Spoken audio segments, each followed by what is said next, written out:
Les protéines en poudre, on entend beaucoup parler, parfois en bien, voire même on entend dire que c'est indispensable, et parfois c'est tout le contraire, on entend dire qu'il ne faut absolument pas en consommer, que ça peut être toxique et dangereux pour ta santé. Alors qu'est-ce qui est vrai? La réalité est en fait, comme bien souvent en nutrition, beaucoup plus nuancée, et c'est ce qu'on va voir dans cette vidéo. Je vais t'expliquer quand les protéines en poudre peuvent être éventuellement utiles ou pas. Et je vais également te dire qu'est-ce qui fait la différence entre une bonne et une mauvaise protéine en poudre. Quelles sont les meilleures pour ta santé et quelles sont celles qu'il faut absolument fuir. Alors déjà, une protéine en poudre, qu'est-ce que c'est? Sans rentrer pour l'instant dans le détail, on verra ça après. Déjà, c'est pas ni un produit miracle, ni un médicament, ni un produit de dopage, comme j'entends souvent dire. C'est simplement un complément alimentaire conçu pour apporter des protéines de façon pratique. Son rôle n'est évidemment pas de remplacer une vraie alimentation, mais de compléter un apport protéique insuffisant. Alors, ce qu'il faut savoir bien sûr, c'est que les protéines, elles sont indispensables à notre santé. Alors qu'elles soient d'origine animale ou végétale, on en a un besoin vital. Elles vont servir à plusieurs choses. D'abord, on pense bien sûr au maintien de la masse musculaire ou à son développement, mais elles vont servir aussi à beaucoup d'autres choses. À la fabrication d'enzymes notamment, à la fabrication d'hormones ou encore de neurotransmetteurs. Elles vont soutenir ton immunité, elles vont participer à la réparation des tissus. Les protéines sont omniprésentes et on en a un besoin quotidien indispensable. Pour être très clair, si tu as suffisamment de protéines dans ton alimentation, c'est absolument pas indispensable d'avoir évidemment un complément alimentaire sous forme de poudre. Nos besoins quotidiens en protéines, ils vont dépendre de beaucoup de facteurs. Ils vont dépendre de notre âge, de notre sexe, de notre activité physique, de notre état de santé, de nos objectifs. Est-ce qu'on veut perdre du poids? Est-ce qu'on veut développer de masse musculaire? Est-ce qu'on est sportif professionnel? Est-ce qu'on veut prévenir le vieillissement? Donc il y a beaucoup de paramètres à prendre en compte. C'est pour ça que le contexte est vraiment indispensable. Pour te donner un exemple, si tu as 50 ans comme moi, donc tu peux déjà être exposé au phénomène de sarcopénie, donc de la fonte musculaire, tout à fait normal après 40 ans, que tu assimiles moins bien les protéines, ce qui est aussi normal avec l'âge, on assimile de moins en moins bien les protéines. Si tu fais du sport régulièrement, comme c'est mon cas, eh bien, tu vas également avoir des besoins en protéines supérieurs à quelqu'un qui est sédentaire. Eh bien, tu peux consommer en moyenne 1,5 g de protéines par kilo de poids de corps, chaque jour donc. Encore pour te donner mon exemple, si tu fais 70 kg environ, ça veut dire que tu as besoin d'environ 100 g de protéines par jour. Alors là où les protéines en poudre peuvent être intéressantes, c'est donc les jours où tu ne peux pas atteindre ces 100 g de protéines par ton alimentation.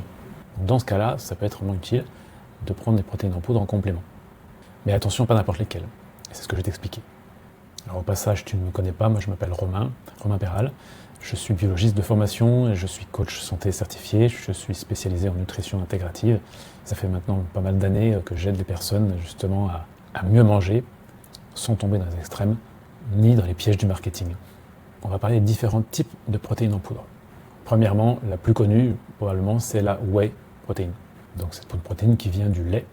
Son gros avantage, c'est qu'elle a un profil d'acides aminés complet. Donc les acides aminés, ce sont les constituants des protéines, les briques qui constituent les protéines. Et parmi ces acides aminés, notamment, il y a la leucine qui stimule la synthèse musculaire. Alors toutes les whey ne se valent pas.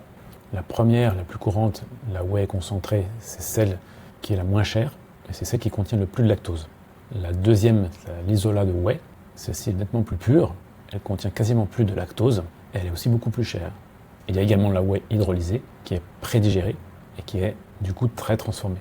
Alors attention parce que la whey, chez certaines personnes, donc il s'agit de lait, de protéines de lait, ça peut être plus ou moins bien toléré, ça peut provoquer des sensibilités digestives, de l'inflammation, ça peut provoquer des ballonnements, ça peut provoquer des problèmes d'acné.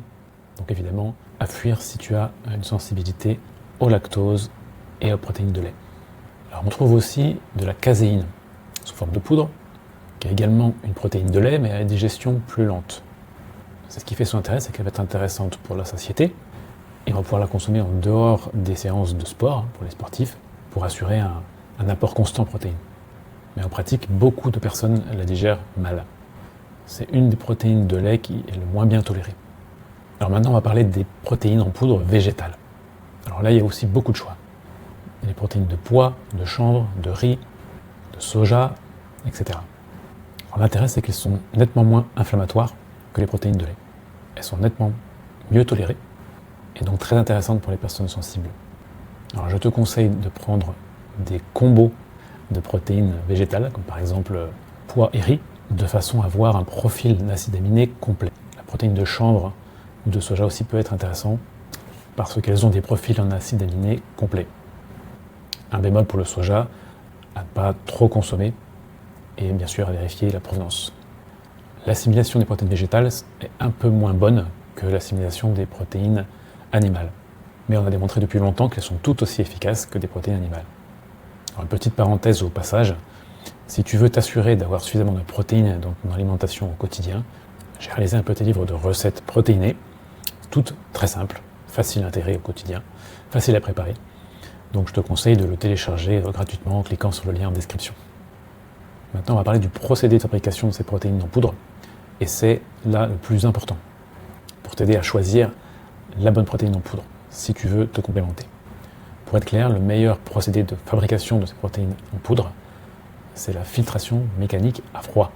Ça peut être soit de la microfiltration ou de l'ultrafiltration. En tout cas, c'est le seul procédé de fabrication qui est véritablement sans danger pour notre santé. Donc vérifie bien que ce soit précisé quelque part sur l'étiquette. Ce procédé respecte vraiment la structure des protéines, donc elles ne sont pas dénaturées, elles vont être plus digestes également, et il n'y aura quasiment pas de résidus indésirables.